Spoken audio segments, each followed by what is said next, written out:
जोर से। कौन बुरा है? कैकई मां बुरी है कि मंथरा बुरी है? जोर से, जोर से। मैया बताओ मेरी मां, कौन बुरा है? कैकई मां का दोष नहीं था। कैकई मां तो राम से बहुत प्यार करती हैं। कैकई मां तो राम को अपना दूध पिलाती हैं। कैकई मां तो राम को बड़ा लाड़ लड़ाती हैं। जितना प्यार कौशल्या मां करती हैं, उससे ज्यादा प्यार कैकई मां करती हैं राम से। लेकिन कैकई को मंथरा मिल गई, और जब मंथरा मिली तो मंथरा ने क्या कर दिया? कैकई की बुद्धि को भ्रष्ट कर दिया। कैकई का दोष नहीं है, संगति का दोष है। यदि कैकई जैसों की बुद्धि भ्रष्ट हो सकती है मंथरा के संग से, तो आपकी बुद्धि भी भ्रष्ट हो सकती है किसी मंथरा के संग से, किसी कुसंग से। इसलिए हम कह रहे हैं कि हर कुसंग से अपने को बचाओ। आप कहते हैं हमारे बच्चे बिगड़ गए, कोई बच्चा नहीं बिगड़ता कभी। बच्चा कैसे बिगड़ता है? गलत संगति में पढ़ के बिगड़ जा। मैं यदि गलत संगति में पढ़ता तो क्या मैं नहीं बिगड़ता? बिल्कुल बिगड़ जाता। मैं गांजा पीने वालों के साथ बैठने लग जाता तो मैं भी गांजा पी रहा होता। मेरी उम्र के मेरे बहुत सारे दोस्त हैं जो गांजा पीते हैं। क्यों? गलती उनकी भी तो नहीं है, उन्हें गांजा पीने वालों की संगति मिल गई। तो जब संगति गांजा पीने वालों की होगी तो आपका दोष क्या है? छोटा बच्चा आपके पास आकर बैठ जाए, अब आप उस बच्चे को चाहे दूध पिलाना सिखा दो, चाहे शराब पिलाना सिखा दो, वो बच्चा तो आपके पास आया था ना।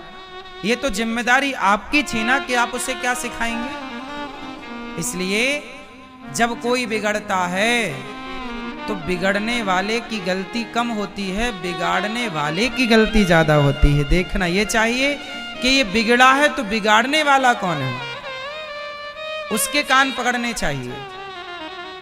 आज हम लोग गलती क्या करते हैं कि हम लोग ना किसी को बोलते नहीं हैं। नहीं, गलत को गलत बोलना सीखो। यदि आप गलत को गलत नहीं बोलोगे तो आज आपका बेटा गलत हुआ है, कल इनका बेटा गलत होगा, इनका बेटा, सारे बच्चे गलत हो जाएंगे। जिन लड़कों को, जिन युवाओं को काम करना चाहिए था, पैसा कमाना चाहिए था, गृहस्थी को संभालना चाहिए था, आज वो लड़के गुटखा खा रहे हैं, सिगरेट पी रहे हैं, गांजा पी रहे हैं, दारू पी रहे हैं। हमारे अपने क्षेत्र में कितने छोटे छोटे बच्चे गुटखा खा रहे हैं, कितने छोटे छोटे बच्चे गांजा पी रहे हैं। क्या हम सबकी जिम्मेदारी नहीं है? अब जैसे हमारे गांव में पहले ये हाल था कि कोई भी लड़का बीड़ी पीता था ना, और कोई गांव का बड़ा बुजुर्ग आ जाए तो वो बीड़ी फेंक देता था। मतलब कोई भी बूढ़ा होता था उसका सम्मान करता था। हमारी उम्र के लड़के बीड़ी बीड़ी पीते थे, और गांव का कोई बूढ़ा आ जाए ना तो बीड़ी फेंक देता था या बुझा देता था। यार इतना मतलब बड़ों के प्रति सम्मान था। अब तो बूढ़े के मुंह पे वो धुआं फेंक रहा है मुंह से निकाल कर। अब तो बिल्कुल इज्जत नहीं कर रहा है। हाँ या ना? इसलिए अभी समय है संभल जाने का। मैंने बीड़ी ना पीकर, गांजा ना पीकर, शराब ना पी करके मैंने सेवा करना चुना, तो देखिए भगवान ने सेवा में लगाए रखा। भगवान सबको मौका देते हैं, भगवान सबको अवसर देते हैं। कोई अपने समय का सदुपयोग कर लेता है तो कोई अपने समय का सदुपयोग नहीं करता। भगवान अवसर सबको देते हैं। इसलिए मेरी प्रार्थना है कि सबसे पहले हम अपनी संगति को ठीक करें, आसपास के माहौल को ठीक करें। कोई भी गांजा पीता दिख जाए तो हर बूढ़े का कर्तव्य है कि उसके गाल में 2 थप्पड़ तो जमा दो बिना पूछे। क्यों रे साले गांजा पीता? सोचो कि मेरा बेटा यदि कोई गलत रास्ते पर चल पड़ा तो क्या केवल मेरी जिम्मेदारी है कि मैं उसे सही रास्ते पर लाऊं? क्या समाज की और आप लोगों की जिम्मेदारी नहीं है?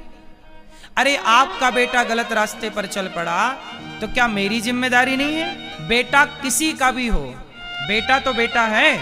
कोई भी बच्चा कहीं भी कुछ गलत करते मिल जाए तो हर बड़े हर बूढ़े का कर्तव्य है कि वो उसे खड़े होकर डांटे। क्यों रे? ताकि एक डर पैदा हो कि यार कोई भी बूढ़ा में डांट सकता है, कोई भी। अब देखो आज के जमाने में क्या है ना, कोई किसी को बोल ही नहीं रहा है, कोई किसी को रोक ही नहीं रहा है। तो होता क्या है, जब आप रोकेंगे नहीं, टोकेंगे नहीं, तो बात बिगड़ती चलेगी। कोई हो रोकने वाला, कोई हो टोकने वाला। जब आदमी रोकने, अच्छा ये बताओ, पतंग उड़ती है आकाश में तो पतंग को रोकने वाला कौन होता है? एक धागा। पतंग किससे बंधी होती है? बोलो जोर से। पतंग एक धागे से बंधी होती है, और वो धागा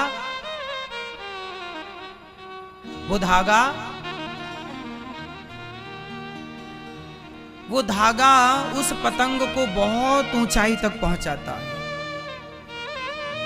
यदि वो पतंग से धागा कट जाए, वो पतंग धागा क्या करता? बार बार पतंग को खींचता है। मतलब पतंग को रोकने वाला है धागा, टोकने वाला है धागा, तब ना ऊपर जाती है।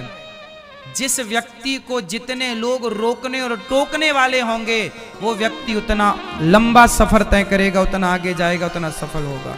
और जैसे कोई रोकने टोकने वाला नहीं, सुनो, रावण को कोई रोकने वाला नहीं था। रावण को कोई रोकने वाला था? रावण किसी की भी पत्नी चुरा के ले आता। रावण को कोई रोकने वाला नहीं, कोई टोकने वाला नहीं। यदि रावण को भी रोकने टोकने वाला कोई होता तो रावण भी किसी की पत्नी चुराने में संकोच करता कि नहीं?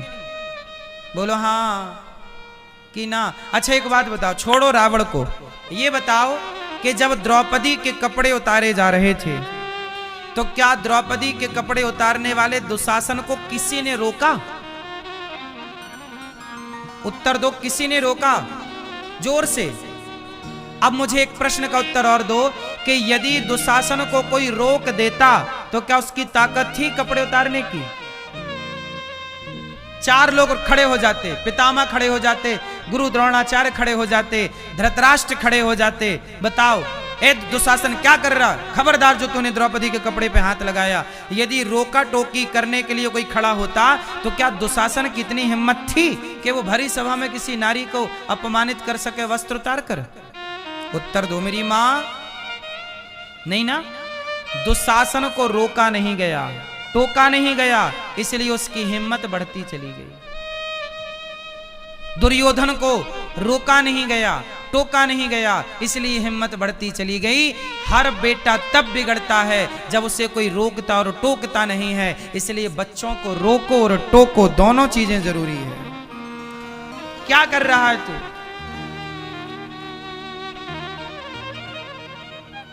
बच्चों के जेब से बीड़ी मिल जाए तो 4 जूता जमाता बाप चौराहे पे खड़े होके। क्यों रे? बीड़ी पीता है। इसलिए रोक टोक जरूरी है।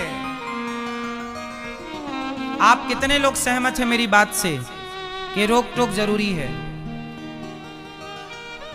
और आज के लड़के क्या चाहते हैं, आज की लड़कियां क्या चाहती हैं कि हमें रोको मत, हमें टोको मत। रोकना टोकना जरूरी है, पर आज के बच्चे यही स्वतंत्रता चाहते हैं कि हमें रोको मत, टोको मत, कुछ कहो मत। सबको स्वतंत्र होना है, सबको आजाद होना है, किसी को किसी के नीचे काम नहीं करना, दबाव में काम नहीं करना, सबको स्वतंत्रता चाहिए। पर एक बात याद रखिएगा कि अपने बच्चों को यह पाठ जरूर पढ़ाइएगा कि बेटा स्वतंत्र होना अच्छा नहीं है। रावण स्वतंत्र था इसलिए बिगड़ गया, राम स्वतंत्र नहीं है। राम स्वतंत्र है, राम स्वतंत्र नहीं है। राम बंधे हैं मर्यादा की बेड़ियों में, इसलिए राम को मर्यादा पुरुषोत्तम कहते हैं, क्योंकि वो मर्यादा में बंधे हैं, जबकि रावण मर्यादा में नहीं बंधा। रावण स्वतंत्र था, जहां मन करे वहां जाए, लेकिन राम तो ऐसा नहीं कर सकते ना। तो आपको ये देखना है कि यदि व्यक्ति स्वतंत्र हुआ तो रावण जैसा हो जाएगा, और मर्यादा के बंधन में रहा तो राम जैसा हो जाएगा। अब आपको डिसाइड करना है, निर्णय लेना है कि रावण जैसा होना है या राम जैसा होना है। यदि राम जैसा होना है तो मर्यादा के बंधन में रहना सीखो, अपने आप को बांध दो एक मर्यादा के, मुझे इससे ज्यादा मर्यादा का उल्लंघन नहीं, यहां नहीं जाना।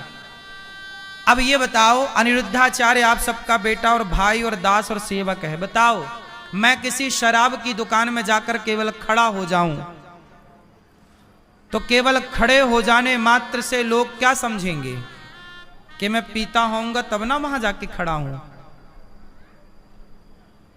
मैं ना खरीदूं शराब, केवल खड़ा हो जाऊं तो खड़े होने मात्र से लोग क्या समझेंगे कि पीते होंगे तब तो खड़े हैं।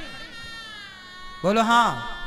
इसका मतलब ये हुआ कि ये भी मुझे समझ के चलना पड़ता है कि मैं कहां खड़ा हूं और कहां खड़ा, मतलब खड़ा होने की भी एक मर्यादा है साहब, कि आपको कहां खड़ा होना चाहिए और कहां खड़ा नहीं होना चाहिए। ये मर्यादा भी बच्चों को आनी चाहिए, पर ये बहुत बाद का विषय है। ये कब आएगा? जब संस्कार होंगे तब सब आएगा।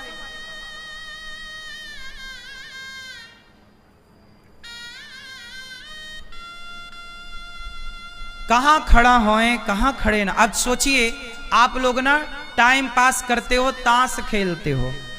बहुत लोग होते हैं जो टाइम पास करते हैं। क्या कर रहे हो जी? ताश खेल रहे हैं। क्यों? टाइम काट रहे हैं, ताश। चलो आप तो टाइम पास कर रहे हो, ताश खेल रहे हो, लेकिन एक बात बताओ कि यदि मैं ताश लेकर के बैठ जाऊं, आप लोगों की तरह कहूं कि जी मैं भी ताश खेल लूं, जरा टाइम पास कर लूं, तो बताइए मैं ताश खेलूंगा टाइम पास के लिए, तो ये छोटे छोटे जो बच्चे मुझे देखेंगे वो क्या कहेंगे कि अरे अनिरुद्धाचार्य जी महाराज जी जब ताश खेल सकते हैं तो हम क्यों ना ताश खेलें भैया। मतलब जो मैं करूंगा उससे मेरे आने वाली पीढ़ी को मैसेज मिलेगा, या अच्छा मैसेज मिलेगा या तो बुरा मैसेज मिलेगा। इसका मतलब यही हुआ कि आप लोग जो काम करते हैं उस काम का प्रभाव भले आप पर ना पड़े, पर आने वाली पीढ़ी पर उसका पूरा पूरा प्रभाव पड़ता है। आप जो अच्छा निर्णय लेते हैं उसका प्रभाव, आप जो बुरा निर्णय लेते हैं उसका प्रभाव समाज पर, आने वाली पीढ़ियों पर पड़ता है। ये बात सही है कि गलत है? क्यों जी, बात सही है। इसलिए हम जुआ इसलिए ना खेलें क्योंकि हमारे जुआ खेलने से हमारे बच्चे जुआ खेलना सीख जाएंगे। इसलिए हम शराब ना पिएं, क्योंकि हम शराब पिएंगे तो हमारे बच्चे शराब पीना सीख जाएंगे, क्योंकि हम जो करेंगे वही हमारे बच्चे करेंगे। इसलिए आप अपने माँ बाप, जो बच्चे होते हैं वो बच्चे देख कर ज़्यादा सीखते हैं। कोशिश करिएगा कि आप बच्चों को गलत संदेश ना दें, गलत मैसेज बिल्कुल ना दें, अच्छा ही सिखाओ। सत्यम नास्ति तपः शौचम दया दानम न विद्यते। तो आपको पवित्रता का ख्याल रखना है। जब नारद जी महाराज सारे तीर्थों में गए और शांति ना मिली, तब वृंदावन गए। वहां एक महारानी भक्ति उदास बैठी थी। देवी कौन है आप? महाराज मेरा नाम भक्ति है। क्यों उदास हैं? बोले जब से कलयुग आया मैं बड़ी परेशान हूं। भक्ति उदास, ज्ञान परेशान, वैराग्य परेशान। अहम भक्ति ऋतिख्याता इमऊ में तनयऊ मतऊ, ज्ञान वैराग्य ना मानऊ, काल योगेन जर्जरऊ। काल के प्रभाव से ये हमारे बेटे दो, ज्ञान और वैराग्य, बड़े जर्जर हैं, मतलब बूढ़े हो गए। अच्छा, क्या करें कि इनका बुढ़ापा, इनकी पीड़ा दूर हो जाए? तब नारद जी ने कहा चिंता ना करो, मैं इनकी पीड़ा दूर करने का प्रयास करता हूं। तब नारद जी ने वेद वेदांत घोषश्च गीता पाठिर मुहुर्मुहु, नारद जी ने वेद पुराण का पाठ सुनाया और गीता पाठ सुनाया। परंतु थोड़ी मूर्छा तो दूर हुई, परंतु फिर मूर्छित हो गए ज्ञान वैराग्य। तब क्या हुआ कि नारद जी को आकाशवाणी ने कहा सत्कर्म करो। सत्कर्म की खोज में नारद जी सारे तीर्थों में गए, तब कोई उत्तर ना मिला कहीं से। तब शनकादियों ने कहा कि श्रीमद् भागवत सुनना ही सत्कर्म। इस संसार का सबसे बड़ा सत्कर्म क्या है? बताओ, इस संसार का सबसे बड़ा सत्कर्म क्या है? उत्तर दो। भागवत सुनना। भागवत सुनना ही सबसे बड़ा सत्कर्म है। इसलिए कोशिश करिए कि भागवत सुना जाए ज्यादा से ज्यादा। जो भागवत सुनेगा क्या होगा? हृदय की शुद्धि होगी। बार बार श्रवण करने से शुद्धि होती है। भागवत सुनी जाए, ठीक है। सनकादियों ने कहा भागवत सुनो। कहाँ? हरिद्वार की पावन धरती। सनकादियों की आसन लगी, भागवत स्टार्ट हो गई। सदा सेव्या श्रीमद् भागवती कथा। भागवत कितनी बार सुनना चाहिए? सदा। सदा सुनो। एक बार क्या सुनो, दो बार क्या सुनो, बार बार। भक्ति महारानी ने जब महिमा सुनी, भक्ति सुतौ तौ तरुणौ गृहीत्वा प्रेमयी के रूपा सहसा विरासीत। क्या कह दिया भक्ति महारानी ने? भक्ति सुतौ तौ तरुणौ गृहीत्वा प्रेमयी के रूपा सहसा विरासीत। श्री कृष्ण गोविंद हरे मुरारी नाथेति नामानि मुहुर्वदन्ति। नाचने लग गई भक्ति महारानी। महाराज, भागवत जी की केवल महिमा सुनी मैंने, सारा दुख दूर हो गया। यस्यः श्रवण मात्रेण, केवल श्रवण मात्र से हरिश्चित्तम समाश्रयेत, मेरे चित्त में हरि समा गए। और जिसके हृदय में हरि समा गए उसका सारा दुख हर लिया भगवान ने, सारा दुख दूर हो गया। भक्ति महारानी प्रसन्न हो गई। महाराज, मैं तो बड़ी खुश हूं, अब बताओ क्या करूं, कहां बैठूं मैं? कहा कि ये भागवत जो सुनने वाले भक्त हैं, इनके हृदय में जाकर के बैठ जाओ।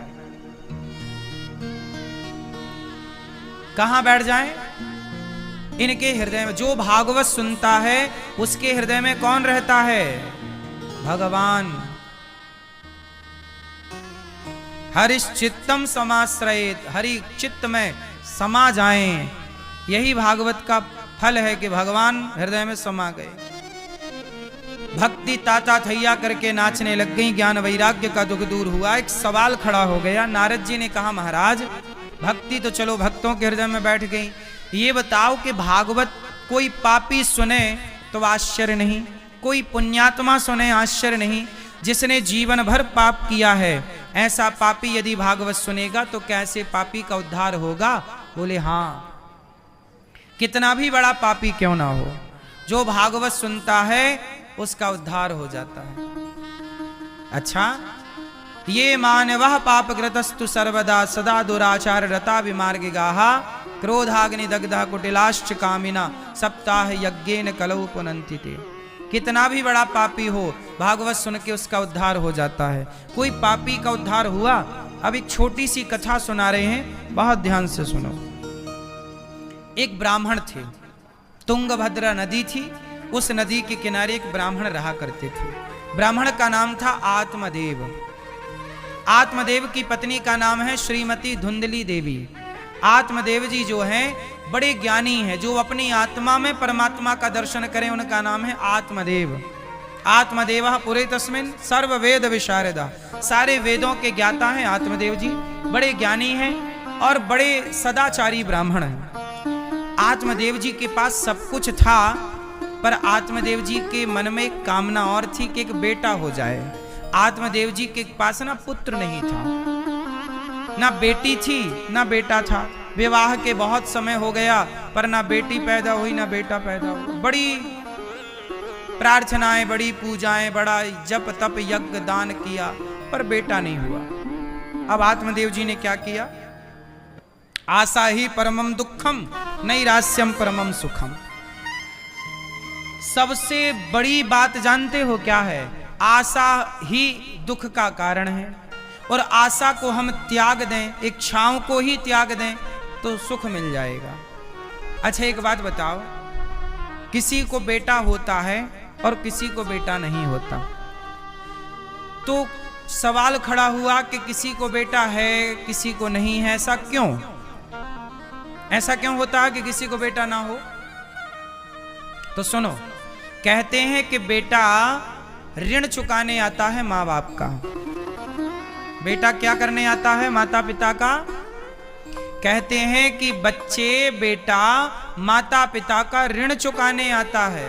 तो जिसके सिर पर ऋण होगा उसका तो बेटा आएगा ऋण चुकाने, पर जिसके सिर पर ऋण है ही नहीं, तो भगवान ने कहा भैया तुम्हारे सिर पर ऋण है ही नहीं, तुम ऑलरेडी मुक्त हो, हमने तुम्हें संसार में यूं ही कुछ समय के लिए भेजा, पर तुम मुक्त हो, इसलिए बेटा नहीं है। और वो व्यक्ति जिसके बेटा नहीं है वो अपना जीवन पूरा करते ही भगवत धाम को चला जाता है। तो बेटा क्यों नहीं होता किसी किसी को? क्योंकि वह मुक्त है, कोई ऋण नहीं है, वो ऋण हो चुका है। जिसका बेटा है मतलब अभी ऋण है आपके सिर पर, जो पुत्र चुकाएगा। इसलिए बेटा हो जाए तो अच्छा, ना होए तो अच्छा। ईश्वर जैसे रखें जाहि विधि राखें राम, ताही विधि रहिए। बेटा हो जाए तो भला, ना होए तो भला। देखो मीराबाई के बेटा था क्या? उत्तर दो। मीराबाई के बेटा था। इसलिए बेटा ना हुआ करे तो रोया ना करो। मीराबाई के भी कोई बेटा नहीं था। हम इस संसार में बच्चे पाने आए ही नहीं। बच्चा तो ठीक है हो गया, पर उद्देश्य है ईश्वर को पाना। मीराबाई किसके लिए रोई? कोई बेटे के लिए रो रहा है, कोई गोविंद के लिए रो रहा है। बताइए किसके लिए रोना सार्थक है? मीराबाई को आज तक लोग जानते हैं क्योंकि भगवान के लिए रोई। बेटे के लिए रो रो के कितने चले गए कौन जान रहा है। इसलिए तुलसीदास जी के कोई बेटा है? बोलो। लोग कहते हैं महाराज जी बेटा नहीं होगा तो आग कौन लगाएगा? अरे भैया आग की चिंता क्यों कर रहे हो? आजकल तो मशीनें आ गई, आग की जरूरत ही नहीं है। आग लगाने की क्या पड़ी है? आग लगाने वालों की कमी है। कहां लगवानी है आग बताओ? खूब आग लग जाएगी। इसलिए बेटा आग लगाने के लिए जो मानसिकता बना रखी है कि बेटा काहे के लिए? बोले चिता पे आग लगाने के लिए नहीं। बेटा केवल इसलिए हो कि इस बेटे से राष्ट्र का कल्याण हो, देश का कल्याण हो, समाज का भला हो। यदि आपके बेटे से समाज का भला नहीं हुआ आपके, अच्छा अब सुनो, हमारे पास ना 290 वृद्ध माताएं रहती हैं वृंदावन में गौरी गोपाल आश्रम में। किसी के 2 बेटा हैं, किसी के 4 बेटा हैं, किसी के 5 बेटा हैं। बेटा हैं पर बेटे सेवा नहीं करते।